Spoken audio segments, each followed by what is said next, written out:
আসসালামু আলাইকুম। আপনারা সবাই কেমন আছেন? আলহামদুলিল্লাহ আমি ভালো আছি। আজকে আপনাদেরকে তৈরি করে দেখাবো খুবই সহজে মাছের ডিম ভুনার রেসিপি। মাছের ডিম এভাবে যদি তৈরি করেন মাশাআল্লাহ আলহামদুলিল্লাহ অনেক মজার হবে। একবার খেলে বারবার খেতে মন চাবে।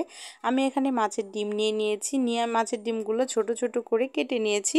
আর এই যে মাছের যে নাড়ি ফেলে দিলে তেল থাকে, আমি তেলগুলো সুন্দর করে ধুয়ে নিয়েছি।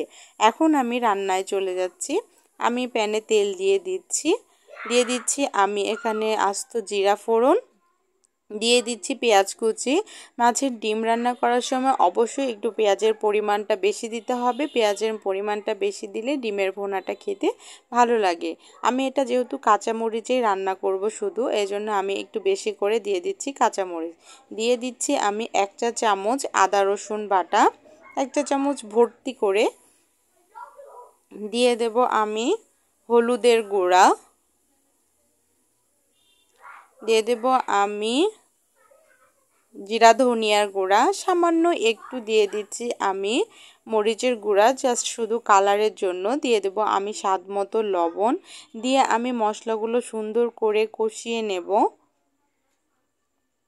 এভাবে যদি রান্না করা হয় মাছের ডিম ভুনা খেতে অনেক বেশি মজার হয়। তো এই যে আমি একটু পানি দিয়ে দিচ্ছি যেন মশলাটা তলা লেগে না যায়, দিয়ে কালারটাও নষ্ট হয়ে যায়, টেস্টটাও নষ্ট হয়ে যায়, জন্য আমি একটু পানি দিয়ে দিলাম।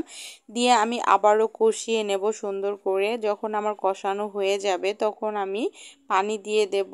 এমন পানি দেব যেন খুব বেশিও না খুব কমও না হয়, জাস্ট মশলাটা যেন সুন্দরভাবে কষানো হয়ে যায় আমার। এই যে আমি পানি দিয়ে দিলাম। এখন আমি একটু বলক উঠলে সুন্দর করে মশলাগুলো একটু কষিয়ে নেব। নিয়ে আমি এই অবস্থায় দিয়ে দেব মাছের ডিমগুলো এবং তেলটা। যেহেতু আমি তেল দিচ্ছি এখানে, কিন্তু মাছের তেল দেওয়ার কারণে আমার এটার টেস্ট অনেক বেশি হবে। এই মাছের ডিম কিন্তু মাছের ঝোলের সঙ্গেও রান্না করে খাওয়া যায়। শুধু ডিমগুলো কেটে আমি যেমনভাবে রান্না করলাম কেটে কেটে ঠিক তেমন করে ঝোলের উপর দিয়ে দিলে ডিমগুলো গোটা ঠেকে যায়, তো সেভাবেও কিন্তু খাওয়া যায়। কিন্তু ডিম ভুনা খেতে অনেক বেশি মজার। এভাবে যদি আপনারা ভুনা করেন আমার মনে হয় যে নিমিষেই শেষ হয়ে যাবে। আর আপনারা যারা যদি মনে করেন যে গোটা রাখবেন ডিম ভুনা করার সময়ও, আমি যেমন গুঁড়ো করে দিচ্ছি, আমার গুঁড়োটাই বেশি ভালো লাগে। গোটা রাখলে ভেতরে মশলা যায় না, এই জন্য আমার ভালো লাগে না। যদি গোটা রাখতে চান তাহলে অল্প নাড়বেন। আমি যেমন বেশি নাড়ছি, অবশ্যই যে আমি একটা কিন্তু দেখিয়ে দিচ্ছি, অল্প নাড়লে কিন্তু তেমন গোটা থাকবে।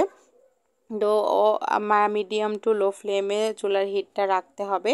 দিয়ে আমি কিন্তু এই যে কষিয়ে কষিয়ে দেখতে পাচ্ছেন আমার যখন ভাজা ভাজা হয়ে এসছে, আমি এই অবস্থায় কিন্তু চুলাটা বন্ধ করে দিব। দিয়ে আমি ধনিয়া পাতা আপনারা যদি মন চায় দিবেন, না চাইলে না দিবেন, আমি কিন্তু দিইনি। দিয়ে পরিবেশন করবেন।